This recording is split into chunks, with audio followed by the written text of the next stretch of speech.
but it's 4:02, so why don't we get started? We're going to call this meeting of the General Government Committee to order.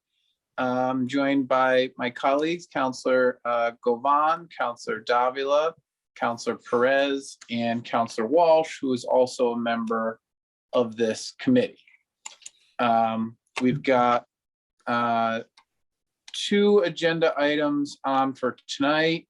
The first is an item proposed by the assessors, and I see that we're joined by Chairman Greenhall. Hello, Patrick. Thank you for joining us. Afternoon. And so the first item on the agenda is the adjustments concerning the 41C abatement program. And I think there's also, which we discussed at our last regular meeting last week. And I think there's also, Patrick, something on the agenda tonight regarding the cost of living adjustment. So would you mind just giving us a little introduction as to those proposals? Sure. So a 41C exemption is something that a person can be entitled to if they meet minimum criteria, including age, income, and assets. So there's two different items on tonight's meeting. The first one is something where it's within 41C, and that allows the city to adjust the age. And the second component to that is the actual exemption amount can be increased. So we're proposing to lower the age from 70 to 65 and also increase the exemption amount from $500 to $1,000. The second agenda item is clause 41D, which allows us to start, if we adopted it this year in fiscal 23, we would start doing a cost of living adjustment going forward. That would be cumulative, and that number is put out by the Department of Revenue every year. So it's two different agenda items. All right, so let's start with the first one. So currently we've got an abatement, senior abatement program where if you're 70 or older, you get $500 as long as you're income qualified and you fill out the paperwork every year. Is that how it works? Exactly. And so we want to reduce the age limit by 5 years and increase the abatement amount by $500 for a total of $1,000 annually. What are the income thresholds, Patrick? So currently, it's $20,000 if you are single and $30,000 if you are married. Now, there's going to be a Social Security exclusion every year that's also put out by the Department of Revenue. And for this year, if you are single and you've earned Social Security, we will deduct $5,201 from what is deemed income. And that's also true if you are married and both people earn Social Security, it would be $7,802. So if both people, if you have a married couple and they both earn Social Security, the maximum that you could earn would be $37,802. If you are single earning Social Security, it would be $25,201. And how many people are utilizing this program currently in fiscal year 21, let's say? So 21, hang on one moment. We had 234 participants. That is low. So, and what are your estimates for what we're hoping to get by reducing the age? We don't really know specifically. I can't imagine it's going to necessarily double the applicant pool, but I don't have a great answer for you on that at the moment. Okay, I don't want to monopolize the time. We're joined also by my colleagues, Councilors Whitfield, Councilor Edwards, who's also a member of the committee, and Councilor Hurst. Councilor Govan, your hand is up. Thank you, Chairman. So Patrick, so you said that 234 people were approved for the 41, is it 42? I'm sorry, I want to say with the right number. Yeah, it's 41C. 41C, thank you. So 240 something people were approved for the 41C. How many applied? Do you have that number? I don't have that number. We do get a surge in applicants when there are press releases that go out with this information, and as detailed as we try to be in them, sometimes the information isn't necessarily accurate. So we had a newspaper article maybe last year that came out that just said, hey, if you're over 70, reach out to the assessor's office. So we did have a kind of a substantial number. I don't remember if that was last year or 2 years ago, but I can try to find out the specific number of applicants. Yeah, and because, you know, of course, I would like to see how many people got denied and why, because $30,000 is a very low amount for a couple even, right? Even on retirement, and, you know, their property taxes are going up every year. Like I came and talked to you about that couple in your ward, Councilor Fenton, that reached out to me, and both of them are 80 years old. They both make maybe 37,000 from Social Security, and they were denied the abatement because, of course, their property is worth more money, allegedly, and their taxes went up 35% in 1 quarter, and they're not eligible. So I did give them the information about the 41C. However, if they're not eligible, this is not going to help them. And, you know, I appreciate Councilor Whitfield's press release regarding the tax, the property taxes. You know, the mayor said that they're putting a whole bunch of money into the property taxes. However, I did not hear how much money people are going to save on their property taxes next year, right? So I was going to say young couple, they're relatively young, in Ward 2, who are having their property taxes go up every year. Their income is not going up. They still drive a car, so they're paying $5 a gallon for gas right now. Everything else is high. So how is any of this going to help them? Is my question. And I don't know if you have an answer to that.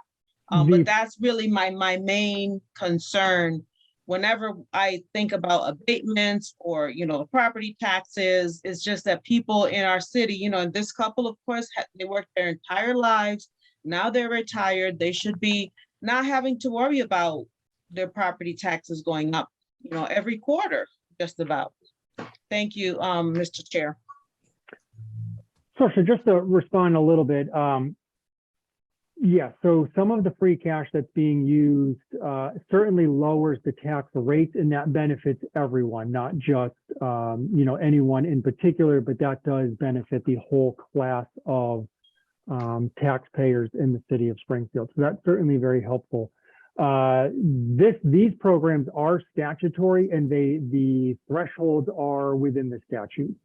So I do think that we probably should have done a cost of living acceptance a long time ago, partly because you're right, as you do earn more Social Security, I think we've seen some people capped out because of Social Security increases, but the thresholds here have not.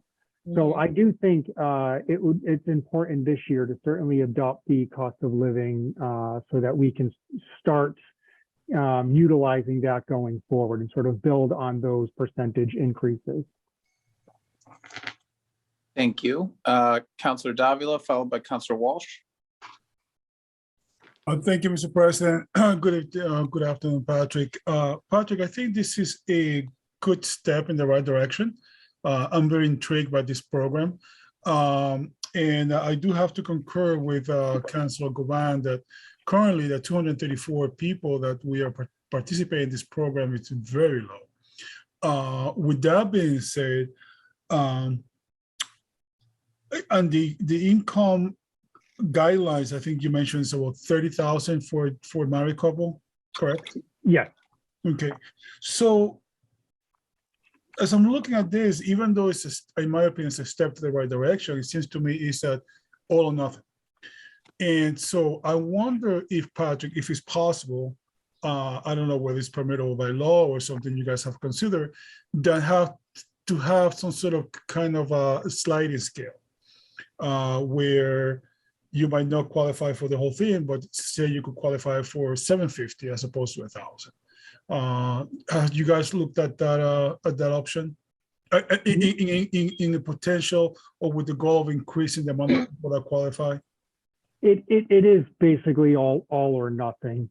So the statutes do provide the guidelines for us, and that's not something that we can necessarily alter. I So would we're also point we're out, bound by the statute then.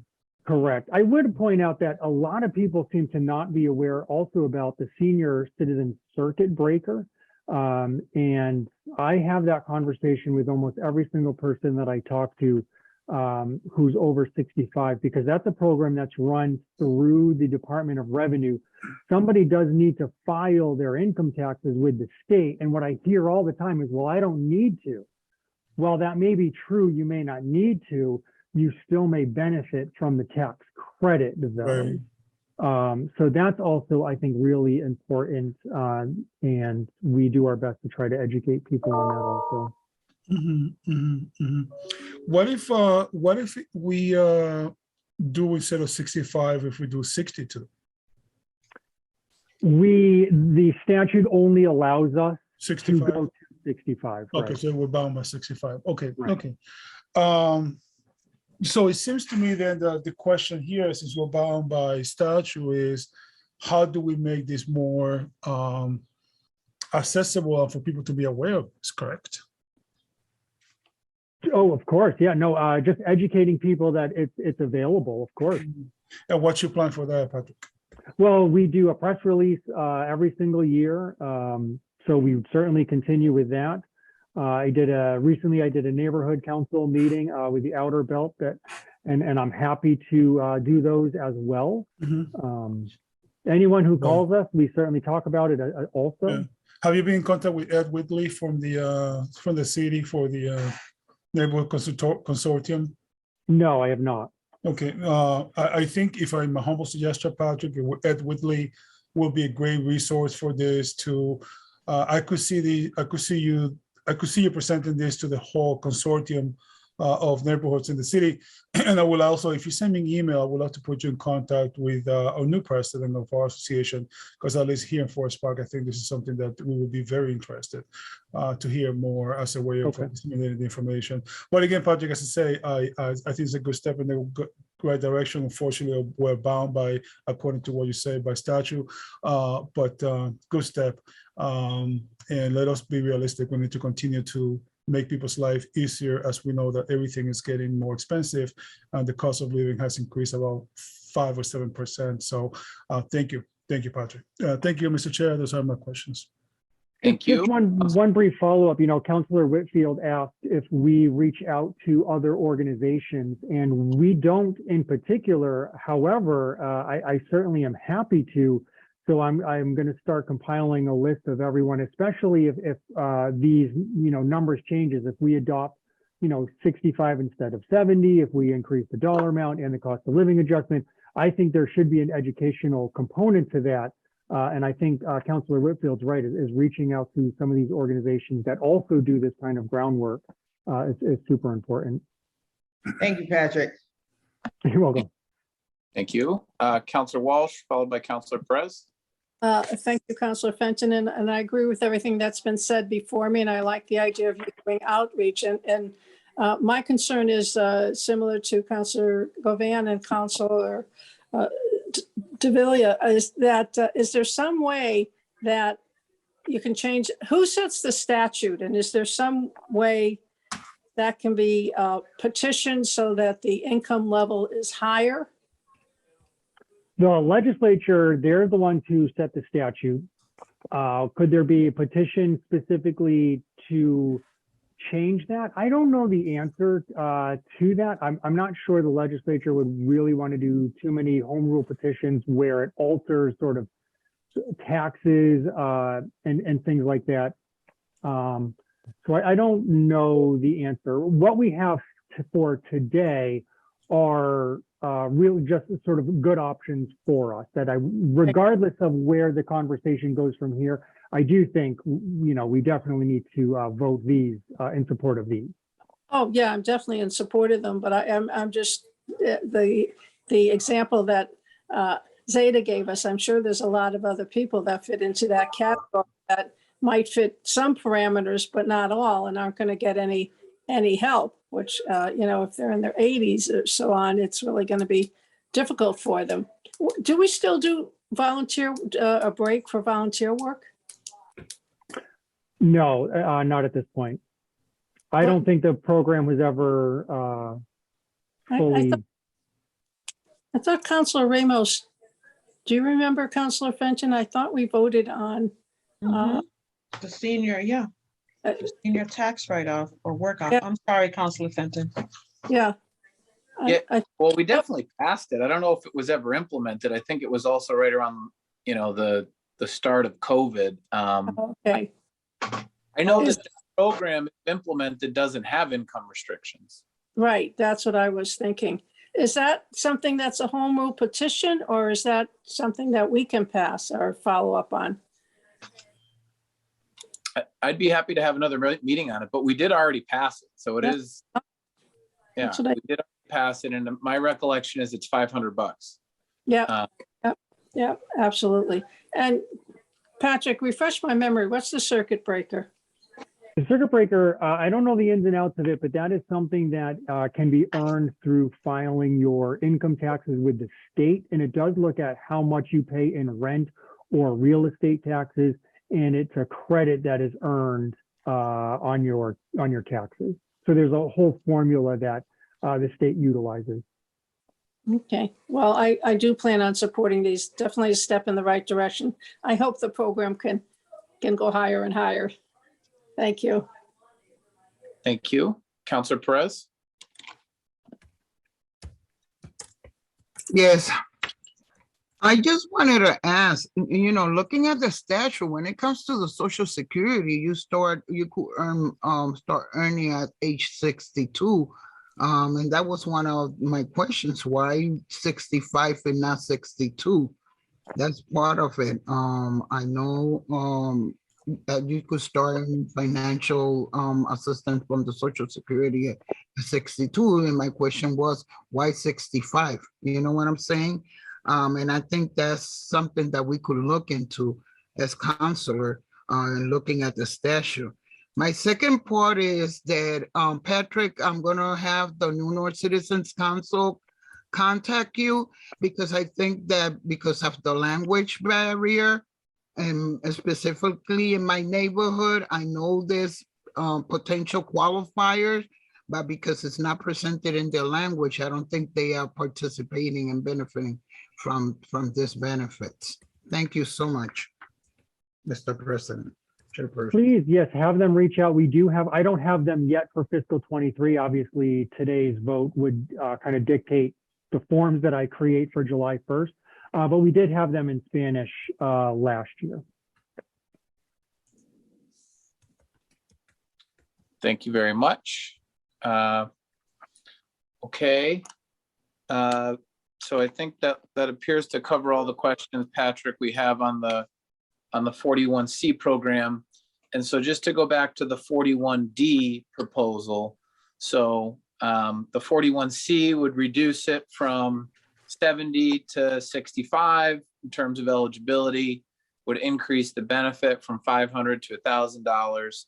And then the sister petition for the 41D revisions would tie the income threshold to federal cost of living adjustment. Is that right, Patrick?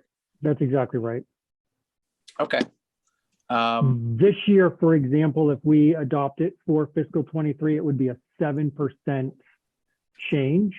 So instead of the $20,000 for a single person, we were already be looking at $21,400. And for a married couple, it would be instead of $30,000, $32,100.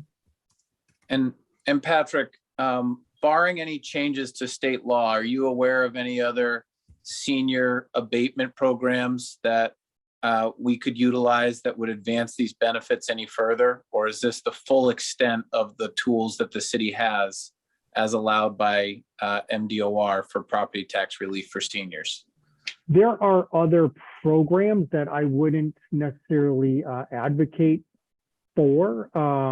So I did see some home rule petitions. I don't know exactly how they all work, but essentially it shifts the burden from all of the other taxpayers. So if you qualify for an exemption, and I forget what it was called exactly, like a tax freeze or something like that, it would basically shift the burden from the people who can pay taxes to the people who would then qualify for this. So it's not offset by anything. We're still raising all of that revenue in the city of Springfield. So that is a couple of home rule petitions that I saw while I was kind of researching some of this stuff. Okay, so there might be some other programs, but within this program, we're at the lowest possible age bracket and the highest possible abatement, right? That's right. And we have no legal authority under this program to reduce the income thresholds beyond what we've just done by tying it to the code. Correct. Okay. Any other questions from counselors? Counselor Govan? Thank you so much, Mr. Chair. So we apparently can't really do too much in regards to increasing the income threshold and the age and whatever. So I'm wondering if, and I know Patrick, this probably doesn't have anything to do with you, but as a council, I'm wondering if we as a council can push for the city, the administration to give the residents some relief on their property taxes, especially with the free cash that we have on hand. I think these have been hard times for everybody.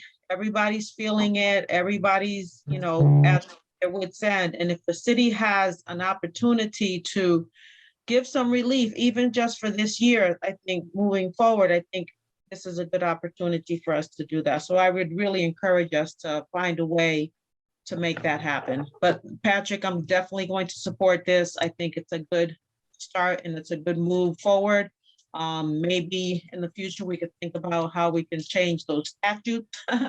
But in the immediate time, I think as a council, we're I think obligated to do something for the residents. Thank you so much. Thank you, Mr. Chair. Thank you. Counselor Davila? Thank you, Mr. Chair. Patrick, quick question. If this passes, this is going to go into effect for fiscal year 2023. That will be in July. Right. Okay. This July. Thank you, Patrick. Mr. Chair, I'm just going to make a comment. I understand kind of we're bound by law on the thresholds. There's nothing we can do at this point, but I think it will behoove us, sir, to explore the possibility of maybe doing a home rule petition, asking to see if we can lower the age. Is something that I would love to work with, but I will kindly suggest that we do so. I think this committee will be the perfect venue for that, sir. And because as I mentioned before, prices, we're paying $5 a gallon of gas. We're paying upwards of $5 a gallon of milk. So we need to continue to see how we can make our residents' life a little easier. Thank you, Mr. Chair, and those are my questions. I would just like one follow-up if I could. Sure. No objection. So we are also looking internally for home rule petition that would essentially try to mirror the 41C program, but for anyone under the age of 65. And that would be funded by an MGM community revenue source as well. So that's in the works. I've been working with the law department on some of that language now. It's not ready to be presented to you at the moment, but that may, reach to your concerns of for someone who's under 65. Yeah. Mr. Chair, just if I may, a quick follow-up. I know this wasn't on the agenda, just a quick follow-up. Please. Patrick, quick question. So with that, what is it called, 41D? The 41C? No, the other one, the one from the MGM. Oh, that's going to be just a home rule petition. So that's going to be something that we're going to try to mirror the 41C. So something that's already in law, Right. and ask the legislature to say we can apply this law, but to people under the age of 65. So if that were to happen, that funding, will that be there for how long? I don't know the answer to that. So that's certainly one of the questions that I have. So that's why it's not really ready for. Right. Okay. I this definitely look today. forward to see that package, Patrick. Thank you so much. Thank Thank you, you. Mr. Chair. Thank you, Counselor Davila. And it looks like that winds up our questions on this matter. Is there a motion from a member of the committee to make a positive recommendation for the 41C and 41D orders for this evening? Motion to recommend approval. Okay. Counselor Walsh, do you have anything to add to that? You're on mute, Counselor Walsh.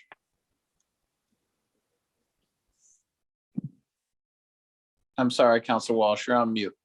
I'm going to support the recommendation to approve. Okay. All those in favor of the motion, say aye. Counselor Walsh? Aye. Counselor Edwards? Aye. And I'm an aye as well. Thank you. Patrick, appreciate your time. Thank you. Okay, so the second item on our agenda is the notification ordinance drafted by Counselor Walsh. And I was remiss in not calling a committee meeting on this before the last meeting, and Counselor Walsh was kind enough to oblige me with having it here tonight for this purpose. So I took a look at it today and I made some red lines myself, but before I pull those up, Counselor Walsh, do you want to maybe make an introduction on the proposal? Yes, thank you, Mr. Chair. I think it's pretty straightforward, and I think all of us remember the particular vote that we took on the Courtstraw project, where many of us were frustrated and felt that we didn't have adequate time to digest everything that was going on there. A lot of us didn't want to support the amount of money that was being asked of us. So I have talked with TJ, and I think this particular ordinance is going to lead to much more cooperation. I think everyone will feel a lot better if they know in advance what's being asked of them. And if they have questions, or I know the night of the vote, people had suggestions that they wanted to be heard, but they couldn't hear it because of the deadline. So I think this is going to be very helpful and create better relations between the city council and the administration. Nobody wants to find things out at the last minute or be told that if something doesn't pass, it's your fault. This is about working together as a team, but I've thought a lot about it, and I also think it's about respect. Respect to the members of the city council, giving them adequate notice and treating them like partners in all these things we vote on. The city council votes on a lot of important and expensive projects, and it's only right that we should have all the information prior to a vote. Thank you very much. And I'm certain suggestions that will strengthen the ordinance. Thank you. Okay. Do any other counselors have any comments or questions before I go into my suggested friendly edits? Okay, that looks pretty good. All right, let me see if I can safely share my screen here. Let me try and do this. That's pretty good if you can screen share. Let's see. Well, don't jinx me. Let's see. Okay. Can you see that? Yes. I think it's small print. I don't know if you can make it any bigger. Oh, that's better. Mhm. Oh, you're good, counselor. Well, don't get used to it. It's a miracle. So, okay, so this looks a lot more, these changes look a lot more significant than they are, but with your permission, Counselor Walsh, I'll just run through what my suggested edits were and, Okay. yeah. So the first comment that I had was that, I thought project was a little, vague, so I called it an expenditure. So anytime we're spending, $1 million or more, so that we don't get into the question of whether or not a certain expense is a project or not. Mm. Sounds good. The second change was just to clarify that it would be the city clerk who would distribute it to the city council, so we don't run into any issues with the administration sending it to one person and expecting them to forward it to somebody else or a committee chair or the president of the council. Clearly, we want it to go to the full council, but I thought it should be the city clerk that's responsible for that. Right, and I always intend, when I originally wrote the draft, the law department asked me if I only wanted to send it to certain counselors, and I said, no, it has to include all counselors. Yep, and this would maintain that, but we would just keep the city clerk as the first line of defense. And then I just changed the term agenda item to appropriation so that there's no confusion about, this is only when we're spending money, not necessarily doing like a zone change or a conveyance. Yeah, correct. Thing like that. So that's that. And then I propose, this is just me, but Councilor Walsh, if you disagree or others feel strongly, I thought it was most appropriate just to pick one committee and leave it with the finance committee instead of two. I don't know if you felt strongly that it should be both, but seems to me like they'll all be financial matters. So they could all go to just one committee. So it's crystal clear who's going to call the committee meeting. Yeah, the bottom line here is, Mr. Chair, that the proper notice is given. That's been my intention all along. I sometimes thought that a lot of these projects do come out of the Economic Development Committee, but certainly they could be joint meetings or the Finance Committee can share the information. But the bottom line is that we are notified in a timely manner. I agree. And, I know this probably seems nitpicky for me to do this, but the reason I am is because I want to be extra sure that if we're going to make this an ordinance and not a change to our rules, that, any member of the public or person of interest to an appropriation who's seeing this, who may have an interest in appealing an action of the council or an action of the city regarding spending, that it's really clear what the process is for this, so that if somebody ends up disputing something, there's no question about it. So yeah. I agree with the spirit of it. And then my change in the last sentence here is, this one I guess is a little bit more material than the others. This says that it doesn't apply to transfers of appropriations which are emergent in nature, meaning an emergency, the result of a legal settlement, or within the general fund and enterprise budget. And my reasoning here is, sometimes there are emergency expenditures, right? A snowstorm, the culvert on Dickinson Street that needed to be redone, something that's clearly an emergency or a result of a legal settlement that sometimes is time sensitive, that wouldn't allow for a 30-day notification.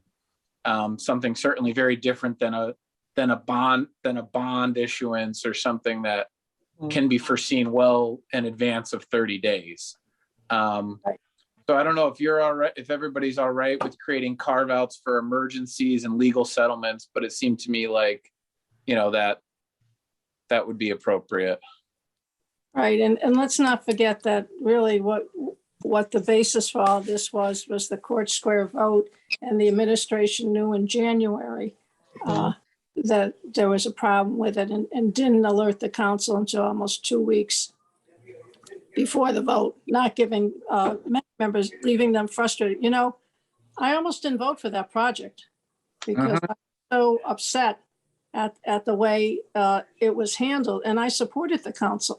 I've always supported Court Square, and I supported the unions and the jobs, but it just, the frustration and the disrespect of the way that was handled is really the motivation. And I think everything you're suggesting makes it stronger and easier for people to understand. I just want to make sure that the information, so you're saying that the notification would go to the clerk sends it to the council.